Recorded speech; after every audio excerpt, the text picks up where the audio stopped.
I'm very excited to, introduce these emerging leaders.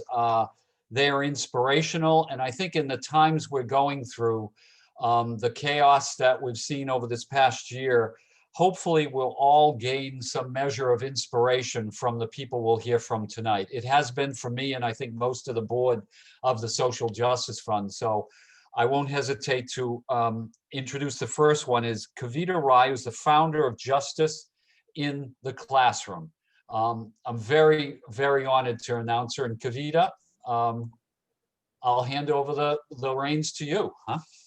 Great. Well, first, thank you so much to Ventura County Social Justice Fund for believing in justice in the classroom and just young people in general and investing in us and organizations across Ventura County. And thank you so much for allowing me to speak here today. I'm very excited to tell everyone a little bit more about what justice in the classroom is. I will be sharing a presentation that I also believe will be shared with you after this meeting. So let me just quickly share screen. Sorry about that. Okay, there we go. Oops.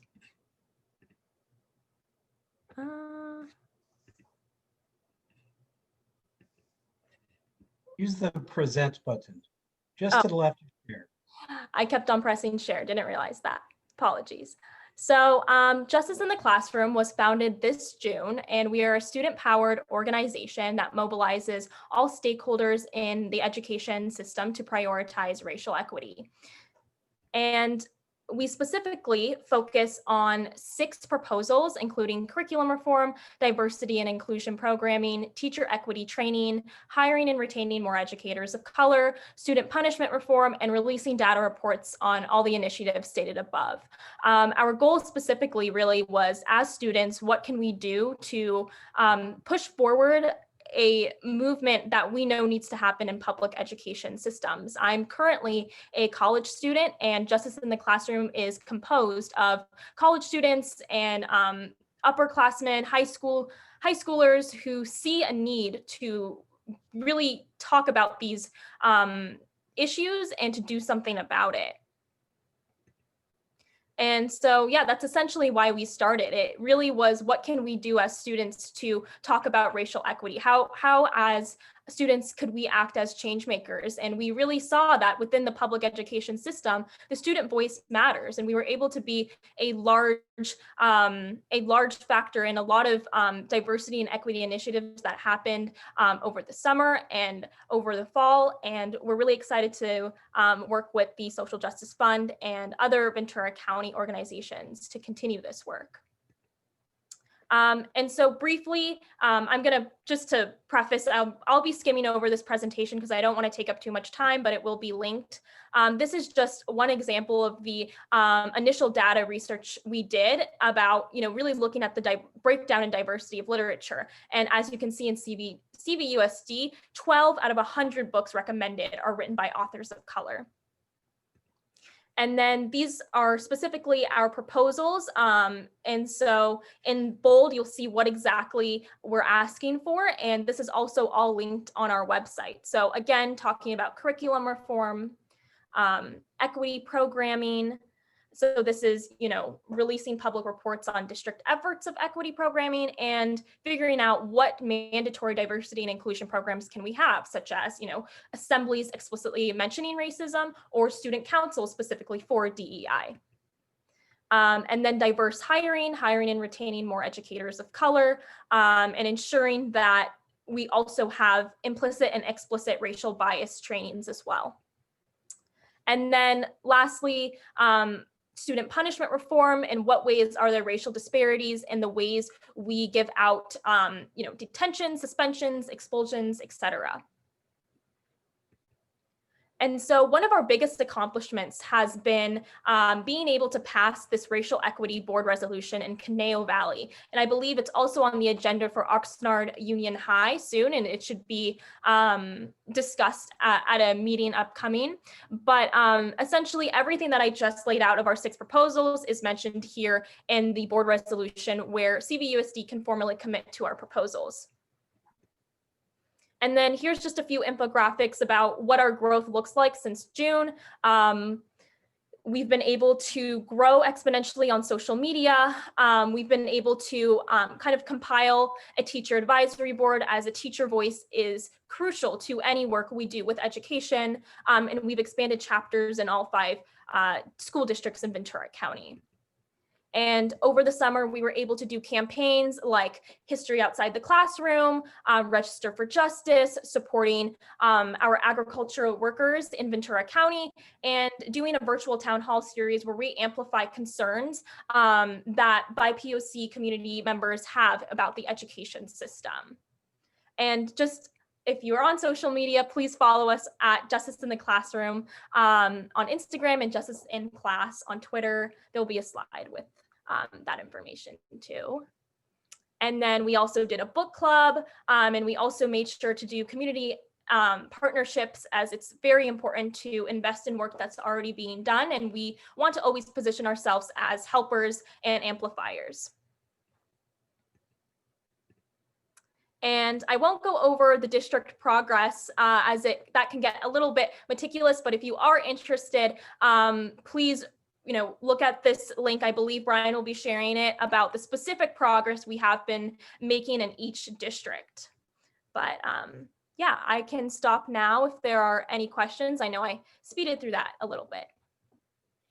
Yes, maybe I'll just mention, Kavita unfortunately can't stay with us for the Q&A, so we'll stop before our next 2 fellows to answer any questions that you might have for Kavita. Kavita, maybe as people are articulating those questions, maybe one common question for you. You and your group have accomplished so much in 6 months. An amazing amount, because what you did in the Conejo Valley Unified School District has also influenced us at the county. How did you come up with a method to influence so many people to get so much done so quickly? Was it training? Was it gut instinct? I just admire the way you folks have been organized and accomplished so much.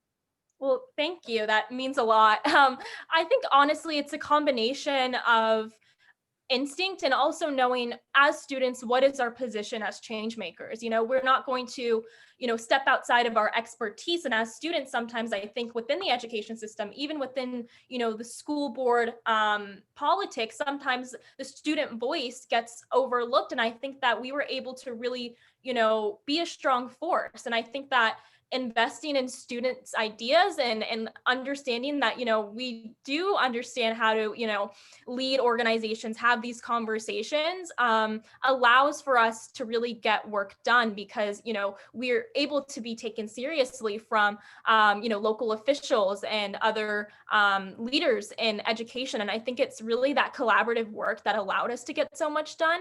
And I think that,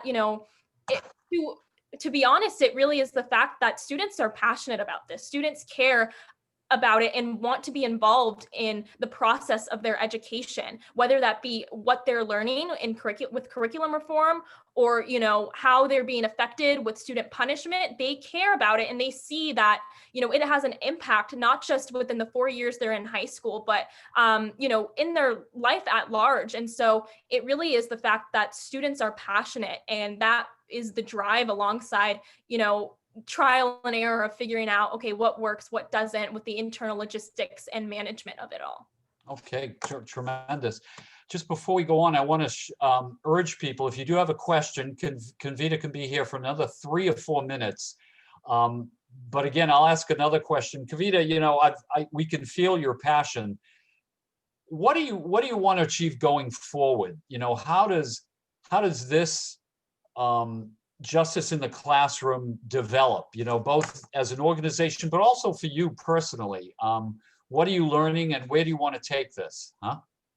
Yeah, I think that going forward, with the help of the Social Justice Fund, we want to register as a nonprofit. So it makes, internal and just in general outreach a lot easier and seamless. And so that's one of our biggest goals, is to develop a model chapter where we're able to, bring justice in the classroom to a lot of communities, maybe even possibly outside of Ventura County. Right now, we have 5 district chapters in Ventura County that are strong, and that we're able to facilitate conversations and, influence local policy. And so we see that it's working, and eventually we want to be able to scale that.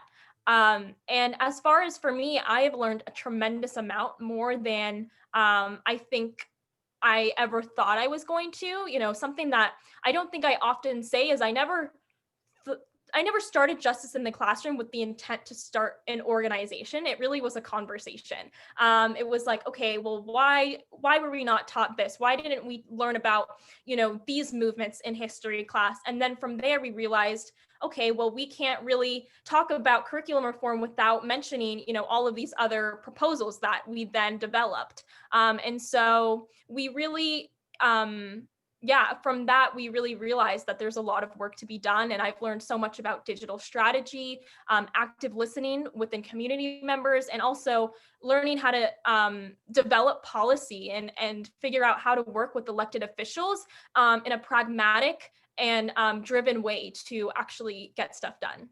Oh, fantastic, fantastic. We have a couple questions here. Kavita, what can we as parents and community activists do to support justice in the classroom? Yeah, great question. I mean, justice in the classroom is 100% student-led, but I think the importance of community members, especially parents, is very important. One, if you have, children or that are interested in joining, please definitely let them know. We are actively recruiting, especially for the spring semester. And if not, definitely we do a lot of community forums, like our virtual town hall series that we hope to bring back in spring. And so definitely just be on the lookout of other ways to get involved. We really understand that students are first community members, and then students. And so we actively engage community. Okay. We have a question about climate change in community forum, but I'll put that off till maybe later in our Q&A. While you're here, was it difficult to convince, I'll keep a question here that's specific for you, Kavita.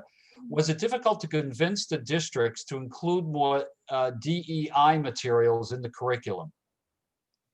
Yeah, that's a really great question of how exactly does this all work? And so it is difficult to obviously get things done within any type of bureaucratic system. It's amazing that we were able to get the board resolution passed, but we realized we need to be really looking at all of these other avenues of change. And so we not only did that with the school board members, but then we also developed a teacher advisory board committee. And so with the teachers, we hosted a week-long session of, okay, what can we do with curriculum? How can we informally introduce what we want to do in an online environment on top of that? And so we kind of crowdsourced a bunch of resources that all of these amazing teachers were already using. And we, talked about, the issues we were all passionate about. And it was really just a safe space to talk about how do we move forward from here. And so while it is difficult to, I guess, formally get things done, we really thought about, okay, what if we were able to, contact, the department chairs of history and English in all these districts. And then from there, hopefully it will trickle down. And so we thought about different systems of change in which we could still accomplish our goals. And I think that's really what was key, is to be really creative about it. Oh, fantastic. I'm going to try to squeeze in one last question, if you don't mind, Kavita. And I can stay a little bit over too, if that, no worries. Okay. How many students are involved, and how are you building sustainability? This is a question from Kim Stevenson. And how are you building sustainability for the organization as your students move forward in their paths? This is a great question. I'm glad you asked this, because it is really hard, especially, we are also full-time students. And so recruiting is something we heavily think about and strategize, because we know that, the students that worked with us in fall might not be the students who work with us in spring.